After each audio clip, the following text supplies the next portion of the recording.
Welcome to the Successful Nonprofits Bonus Break. I'm your host, Dolph Goldenberg. The bonus break is a short episode you can listen to while taking a coffee break. And while you're doing that, you get the added bonus of making you and your nonprofit more successful.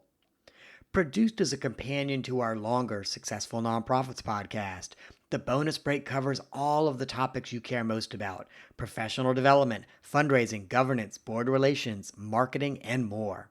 This bonus break focuses on thank you letters to your 2017 donors. January is a great time to cultivate all the donors who gave to your organization last year.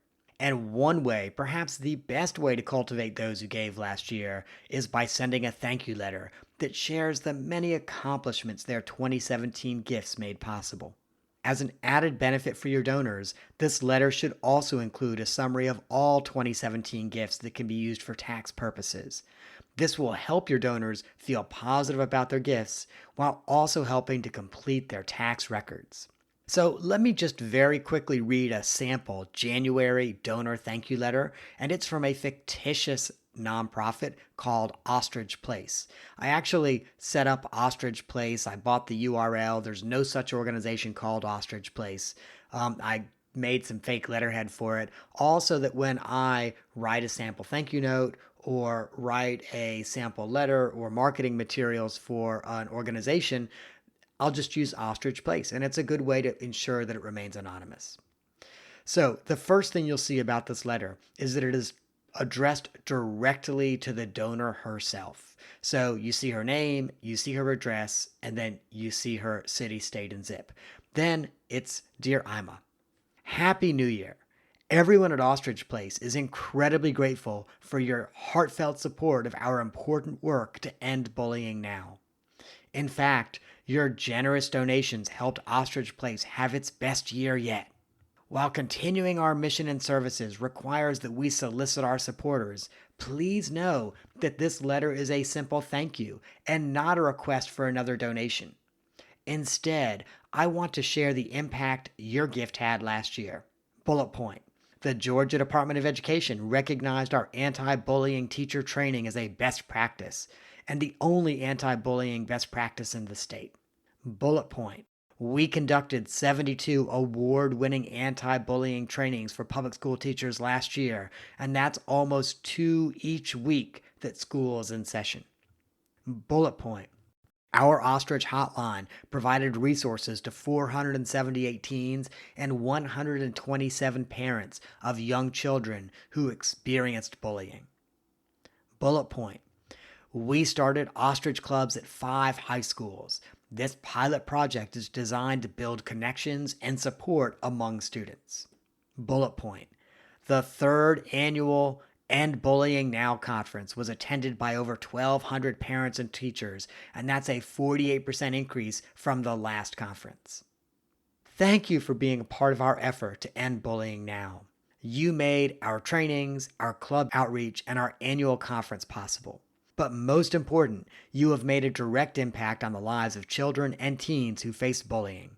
Your support has provided today's children with resources to face down bullies and helped build a world where future children won't ever need to learn the word bully. I would welcome the opportunity to have you observe one of our teacher training sessions or our Ostrich Hotline.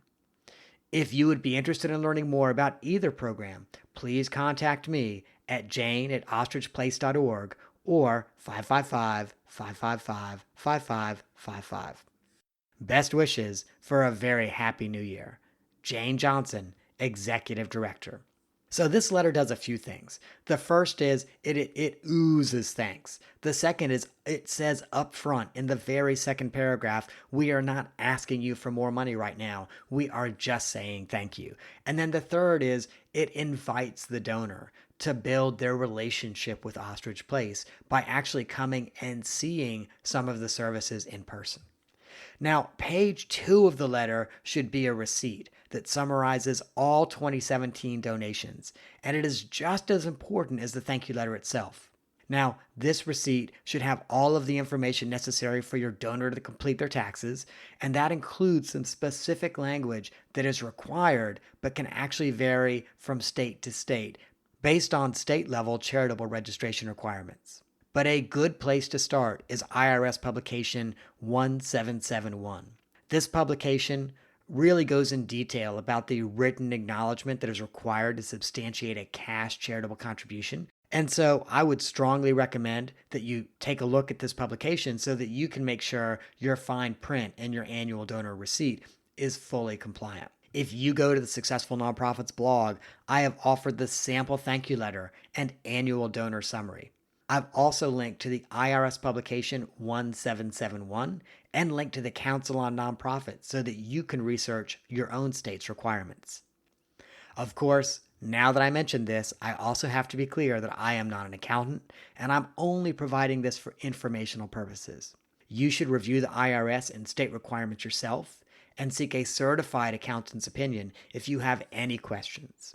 Now, once you have cultivated all of your 2017 donors, which means you sent this letter along with their annual donor summary, it should be hand signed, ideally with a note from the executive director or a board chair or the development director if it's a really large organization, and that it is personally addressed, maybe not by hand, but the envelope itself is personally addressed, ideally with a live first class stamp. Once you've cultivated all of your 2017 donors by sending a thank you note and a tax receipt, it will be time to turn your attention to those lapsed donors.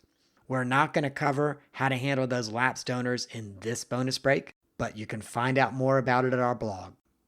This bonus break and the Successful Nonprofits podcast is produced by the Goldenberg Group as part of our mission to provide board development, strategic planning, and interim leadership to help nonprofits thrive in a competitive environment.